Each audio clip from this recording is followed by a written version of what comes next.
get that, I guess, genuine feeling. I don't know what it is, but there was something else, I just can't remember. But live streaming, I've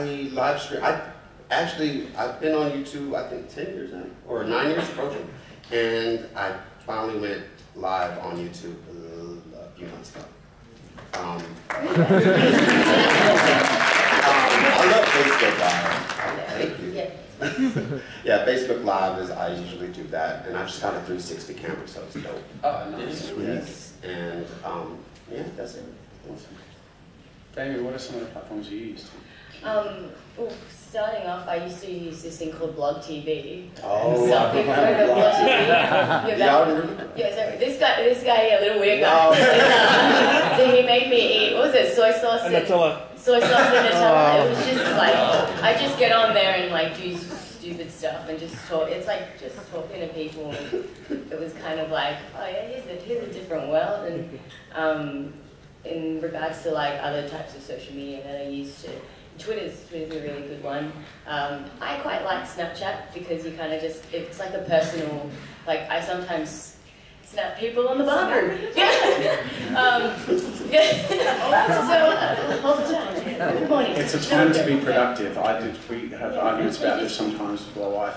The toilet is it's just a blank canvas for productivity. You're not doing anything. Well, I mean, you are doing other things, but you can do more things. Well, you never show. So I won't.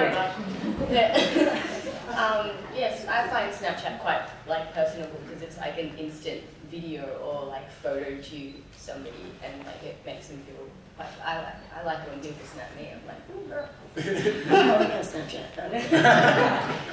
How do you follow someone on Snapchat? I don't know. It's easy. You just like take your phone out. I'll have to text you later, and you have to share. I'll show you how to do it. You can get Snapchat there. I Insta story. I try and do it every single day, and then I also have Facebook and then Twitter. None of which I use while on the toilet, so rest assured. There's some really useful time in there you can use. Yeah. Isn't your channel about productivity? I'm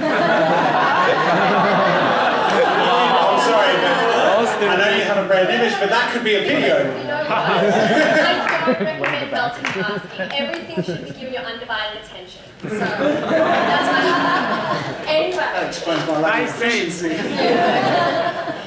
Yeah, so I use Instagram and then Facebook and Twitter. I love Instagram the most though because, I mean, I kind of like to think about my wall or my feed as how I want to be portrayed. Like if you were dating on the dating scene, that's what people see, that's your perfect life.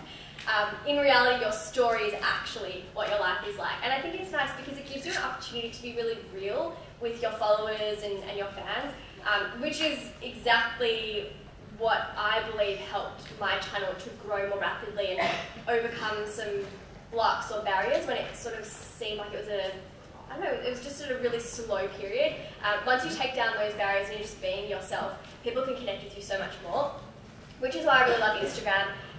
Facebook, for me, it's more like building a little community or like a little online magazine. So I love to share really relevant articles, different tips, photos, inspirational quotes, any important updates. It's sort of like an online magazine to me nowadays. I'm using it differently, especially the last few months, and I found that gets a really good response. So actually approaching each platform in a really different way.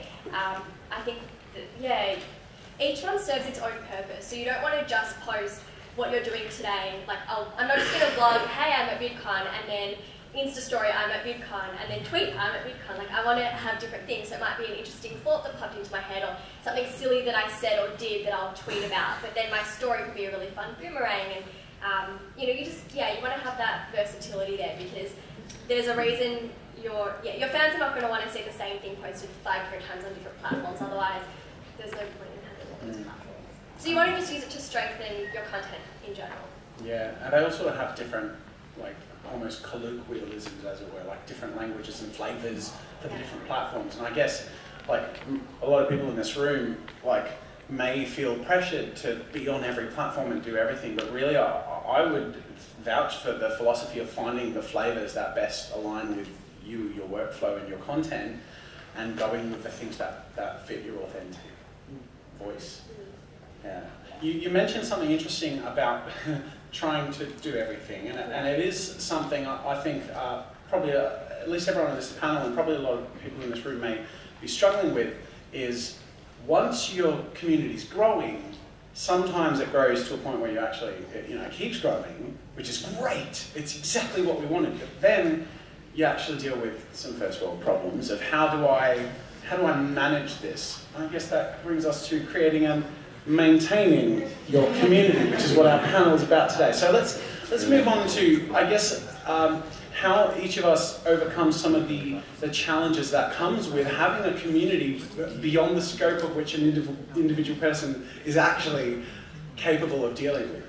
I feel like we all have very different examples of that, whether it be expressing some of our anxieties or struggles through these platforms to communicate that, but then also behind the scenes what we decide to keep and put down as we juggle the different elements.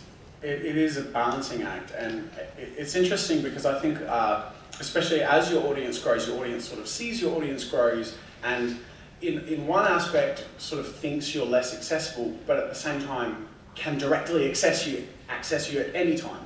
And I think that, at least from my perspective, sometimes people have the perception that you may not reply or see their stuff, but honestly, like, and I'm sure you're all the same, I feel like I see everything, you know what I mean? Like, I feel like, you know how YouTubers sometimes get accused of clickbaiting? I feel like sometimes commenters should get accused of reply baiting, with like, you'll never see this, but blah, blah, blah. How dare you? Yeah. I see this. Yeah, I'll reply. You know, I think that's a really reassuring thing that I get from a lot of my heroes who, not necessarily even content creators, but, the big stand-ups of my generation at least, like Louis C.K. and Pannel and stuff, and even, anybody watch BoJack Horseman? Yeah! So I saw a panel with the creator where he was in interview, and he said some fascinating stuff, but they see everything as well. There's a joke in BoJack which was written into season 3 as a response to something a guy on Reddit said. Like, someone on Reddit made fun of the coffee that they had in the show. They were like, why is he brewing milk if it's an Americano? Because we don't do that. One Reddit user, and he saw that, so they made a joke about it in season 3. I really admire that. That's not just anybody. That's Raphael Bob Weitzberg, Louis C.K. does the same thing. He says he gets lots of positive emails, and he gets one critic, and that's the one that stays with him, and that's the one he responds to, because, yeah, we're all human, and we're all awful. Just other thing I wanted to say was that something I learned at a very young age was that if you try to please everybody, no one will like it. So when your community grows to what could be called unsustainable, I think it's important to keep doing what you want to do and not just please an audience who says do more of that. So that's why there isn't a new version. And I know that's contrary to a lot of advice you're going to get about YouTube, is that look at the stats and check what people are like, check what time they're watching videos, and just cater everything to that. I think that's terrible, and I think that's the death of creativity and good content. And I think you should care more about doing stuff you like, that you're proud of, and find that audience. I'd rather have fewer fans who care about what I do than heaps of people who want to share some garbage. Absolutely. Yeah. That's really great. Woo. That's why there's no new version of 4 chords. Sorry. Oh, I want to see. Sorry. Just trying to bring it back to the baseline, All right, cool. Well, we do have a little bit of time for Q&A. Is there any other points that you guys wanted to go through? Otherwise, I think it'd be cool to maybe take some thoughts or questions from you guys. Bring microphones around, so if we could just sort of, one at a time, and feel free to direct them to people directly if you have a question regarding what someone has said. Otherwise, I guess whoever feels like speaking up in reply, go for it. I'm just curious to see how many Melbourne creators are here and are not a part of the Melbourne Facebook YouTube group. Whoa. Oh, yeah, okay, so We have a Melbourne YouTubers group, and we get together like maybe like once a month sometimes. We do gatherings, we get together, and we make stuff. And you should really be a part of that. I think it's called Melbourne YouTubers group, and then you'll see all the admins freak out about, oh, far out. I'm one of the admins as well. And they're like, but we also have, who's not a part of the Australian YouTuber Facebook page? Come on, get with it. Yeah, so there's a Facebook page for that as well. They're really, It's really helpful. It's helpful, like, as creators, we need to, like, you know, we try to support each other, and, you know, that's... In any way, even editing tips. Someone gave me some really good points on how to find add-ons for Final Cut Pro. Yeah, it's really helpful. Yeah, it's very helpful, and I think everyone should be a part of it. What was the title of that group? I think about 3 or 4 different Melbourne YouTube. Video makers. Yeah, Melbourne YouTube. Video makers. Yeah. What did Australian one called? Australian YouTubers. Hi, I'm Ray. I'm a creator from Taiwan. I also have a YouTube channel. This question is more for Alonso, but before that, I want to get a word out for Jessica. I really love your channel because I also have an educational channel. It's the same, but your videos are so polished, so you're really also an inspiration for me. And so, Alonso, my question is, because just so you know, you're huge in Taiwan. You have a lot of viewers in Taiwan. Yeah. You do. People translate your videos, they caption your videos, and it goes viral. So, I have friends who watch your videos online. So anyway, my question is, because you have such a huge audience, and I think your community is a little bit more special because some of your content, it fuels from your community. Like you get pictures, you get like you do a series on school kids, right? So you get a lot of things from your community. So not just replying to comments, but they send you stuff. So how do you maintain that? How do you encourage them to do such a deep level of interaction with you? Thank you. Well, when I first started off on YouTube, like I said, I was ranting, and then I connected with a lot of people. It's weird that it was overseas, and my first thing was to engage with people because I love doing that. I handle all of my own social media alone, so I see everything, whether it's Facebook, YouTube, Twitter, Snapchat, Instagram. So, but I never want to lose myself because that's how I started, and that's why I have sort of longevity here on the platform. But I love reading comments, and I get sort of high when I upload because I know I'm at least going to get a comment. And I think I'm the only YouTuber that loves that comment that says first. I don't.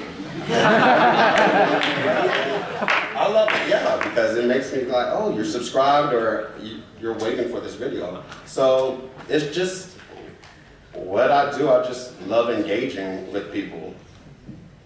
I hope that answered your question because I feel like it didn't answer your question. How do you encourage people to send you content? Well, first, it was, why do they? When I started out, I was doing it, I was finding the content like in 2011. Oh, and I think I put it in my description box, and then I have 40,000 emails. Just submissions. So I have another account for just submissions and my regular email when people send me inspiration or motivation or whatever they want to say with these long emails. I love reading.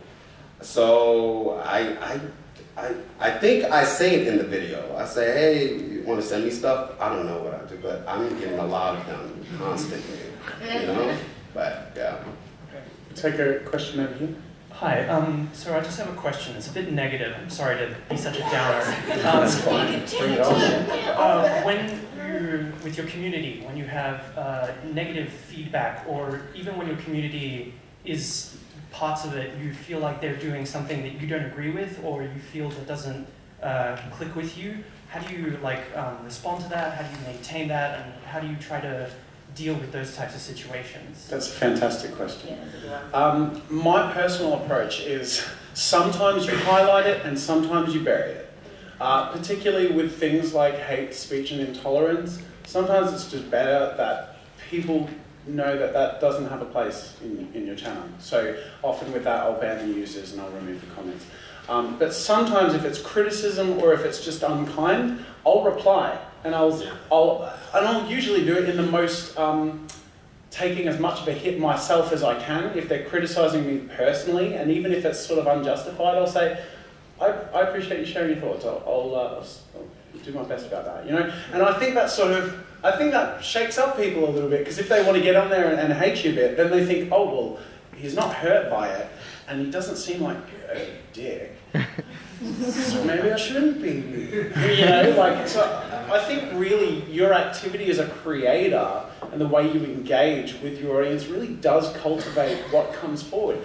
Yes, you're gonna get, you know, some nasty stuff now and then, it's inevitable, and you do have to build a thick skin against that, but at the same time, much like in a corporate culture, the culture comes from the top, you know, and when you're a content creator, you're the top. You're presenting your culture in the videos. If it's positive content, if it's welcoming, you're probably going to get more of that sort of community. But if it's a bit edgy, you're probably going to get a rougher around the edge audience sometimes. And I think, yeah, I think it comes down, my personal opinion, I'm interested in your thoughts, is to not tolerate stuff that shouldn't be tolerated. Sometimes call it out if it seems like it's in ignorance. And then if it's just unkind, people can say their opinions, but just show that it's not going to hurt you. Does that help answer your question? Any other thoughts on that? Yeah, I was just going to say I agree 100% with that. I think it's a positive way to do it. I'm guilty of very rarely having presence of mind and being zen about that kind of thing. I do often respond to critics, and I try to make light of it because, you know, we're in comedy and we try to make everything lighthearted. But what I've found is actually the most powerful force is the community that you've built. Because, the thing that comes to mind immediately is the fact that our lead singer came out as trans a couple of years ago. Well, to us anyway. And, yeah, it's a wonderful thing. And it was such a wonderful time to just be enjoying this by proxy, because there was so much love and support that came out, and our Facebook inbox just went crazy with positivity, which felt so rare for the internet because it's such a dark, awful place with bubbles of people who just get supported in things wild. But the best thing was that anyone who spoke out and said, I'm not into this, we didn't have to say a thing, because they were shut down far and wide by a really positive, loving community. So I think the important thing is, like you said, corporate culture comes from the top down, so what you presented will be represented in the community that you built, and anything that doesn't agree with that will hopefully be dealt with in a positive way. Thanks for having me on the show.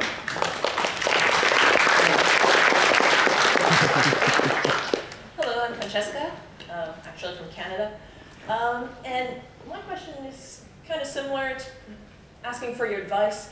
I have one commenter, basically, who always comments negatively, but not about me, about everything around me, and I don't know how to shut that down. For example, I had a video with my friend, and we had a bit of banter, and it was clearly just fun and just us having fun, but then the commenter would be like, oh, I'm glad that he didn't like blow a fuse, like he seemed angry, and I was like, that's my friend, but I don't know how to shut that down because I can't bury it. He's the only commenter there, so I wouldn't know how to deal with that. And I was just wondering if you had any advice for that. Maybe he like secretly likes you. Yeah. I really like he's just wanting attention, and if you do give him the attention, you just kind of feed my notice. Yeah. It's like feeding the beast. It's bullying, isn't it, right? And if you have a schoolyard bully, I think the worst thing you can do, in my opinion, is sort of react to it because it gives them what they want. So my personal approach would just be let them be an immature person in the corner of the room until they realise they're talking to themselves. You know, I know it's not ideal. It doesn't feel like you're cultivating a positive community if it's quite a small community and that's a loud voice in that community. But really, it does take sort of perseverance and a bit of thick skin, and it's frustrating. Yeah. Yeah. You have to have a thick skin when you start on YouTube and maintain that.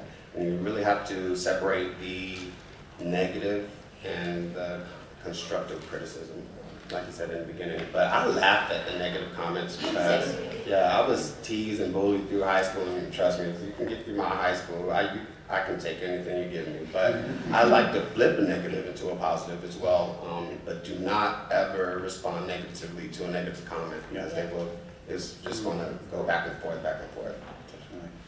I'm loving how many questions there are. Let's try and get through as many as we can. I think we have about 7 minutes left. So who's next? Hi there, my name's Guy. I'm a YouTuber from New Zealand. Thank you so much for sharing your insights today. I just wanted to ask you a question about how comfortable are you with your fans sending you physical items, and how important is that for it to go to a PO box rather than your home address? Very important that you have a PO box.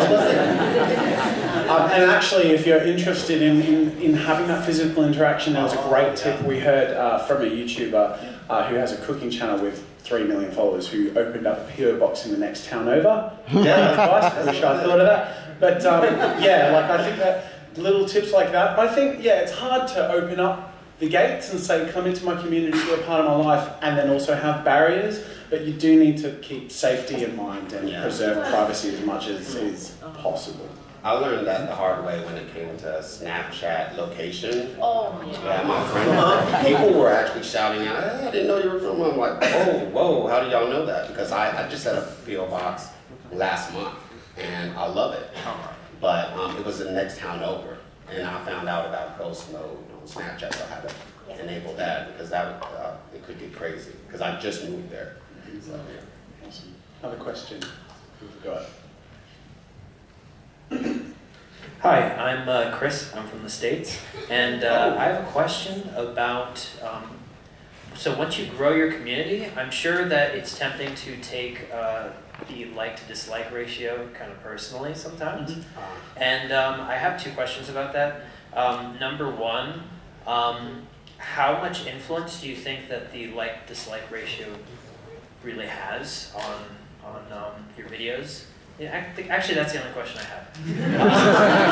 That's a good question, and I think we're trying to answer that so we can get through some more questions. My personal thought is, I don't care algorithmically, but it gives me a barometer for my audience's thoughts on my content. If I'm doing things consistently where there's like the ratio is leaning, I think, okay, well, how can I do stuff that I still love, that they love, you know? Yeah, Nicki Minaj has a song, Stupid Ho. That is way off. Like, the ratio is crazy. That people hate that song, but Nicki don't care. Like, it's a good song. Solid.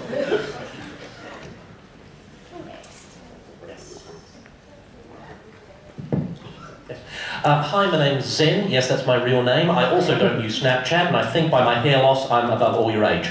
My question. I have a background in theatre and teaching, so this question is predominantly for Jessica and Benny.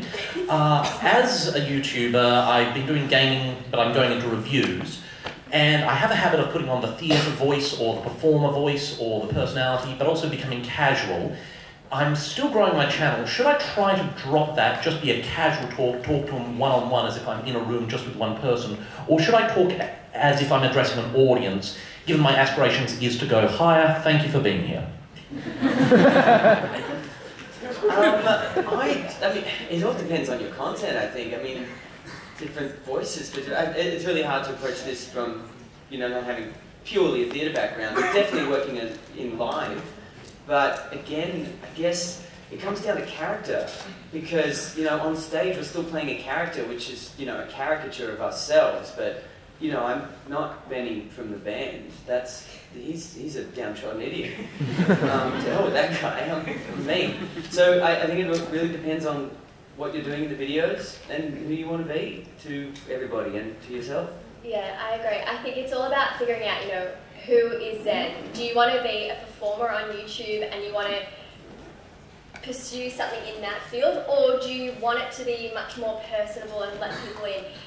It really depends if you want to portray this character and go with all of your talents and portraying this extroverted character and utilising all of those skills, then go for it, and that can be something that shapes your channel and sets it apart from all the other reviews that you see out there. I haven't seen a channel where people have this character that they take on, or reflect a character in the game or the book that you're reviewing. But then people also like to just see you, and that probably is also going to include a lot of this performance that you give up and this amazing bubbly nature as well. So it's really just what you feel is going to be more enjoyable for you. If you're going to have fun doing it, they're going to love watching it. Great. I think we have time for one more question over here. G'day guys, my name's Casper, representing the Castaway team. Here's a question for the whole panel, but more specifically Alonzo, fangirling big time, you're hilarious. Physical meetups. Do you guys organise physical meetups with your fans? And how do you make sure that they are a success and you get maximum turn up? Have you ever done any physical meetups? We don't. We do meet and greets after every live show. So we take photos, sign all our merchandise and stuff, and well, it's different because they're already there to see the show. So yeah, not quite the same. All I want to say.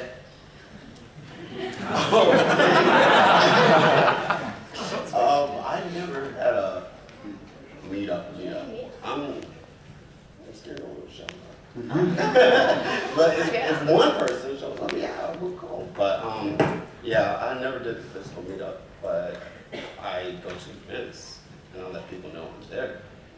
I hope you don't mind if I add a few thoughts here. I love doing meetups, and as my channel's grown, that has become more difficult, but it also has been a huge priority. So early on, I did meetups in Melbourne. I started to do them internationally as I travelled. So I hosted a few, one in like London, LA, Philly, just wherever I happen to be, if it's for work or whatever, I'll try and make time for a meetup. But as the audience has grown, as you imagine, it gets more and more difficult. So I guess the tips and tricks that I would personally share that I've learned is that, look, if you're going to expect more than 100 people, I would get some volunteers and some helpers, because it becomes very difficult to spread your attention and your time around. Then beyond that, also, it can start to get unsafe. So security may be an option you want to think about if you're getting beyond 300-400 people. Also, as what's the word, venues and insurances. Often you can't actually just rock up in a park. If you have over a certain amount of people, you're going to get in trouble or a fine, or maybe thrown in prison. Probably not thrown in prison, but you get a slap on the wrist, and it's not great for authorities or whatever. So yeah, I would keep those things in mind. And my personal position now is, I love to do meetups, but it's kind of, we've gotten to the point where we can expect it to be unmanageable unless there is a venue willing to do it for us, and we have staff to help us out. I hope that answers your question. I think that's all we have time for today. This has been amazing, and I think at the end of the day, if I can add my final thoughts, and if you guys have anything to add, I feel like building a community comes down to the commodity that we're day trading in, you guys and us, is attention, right? So we're putting all we can of ourselves into content that we can create for you, and you're giving back by taking the time to watch content you love and to interact with that. And so if you're trying to build your community, you really want to reward that attention they're giving with giving it back. And that can sometimes be at a cost, be it financially or with your time to do streams or events or interact back with them. But that is how you reward them at the end of the day. And I would like to thank everyone here for their time and attention. Can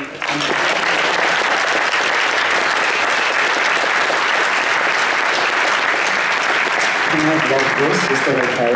It's really obnoxious, but I really just want to vlog this. Hey guys, hey, it's a panel! Say hi! Sorry, I've always wanted to do that. Thank you so much. Class dismissed. Thanks, Miss Jess. Thank you.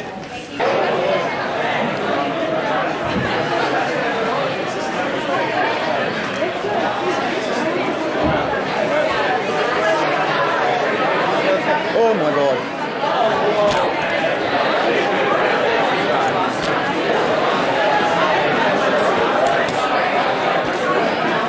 Danny. I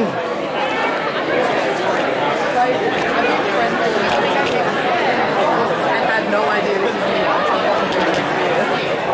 yeah, I'm happy to like vlog it. Danny, it's Matt. Yeah, you too, mate. Good to see ya. Yeah, you too. Did you enjoy the panel? I did. Oh, it's still recording. I don't know. I'm not even vlogging.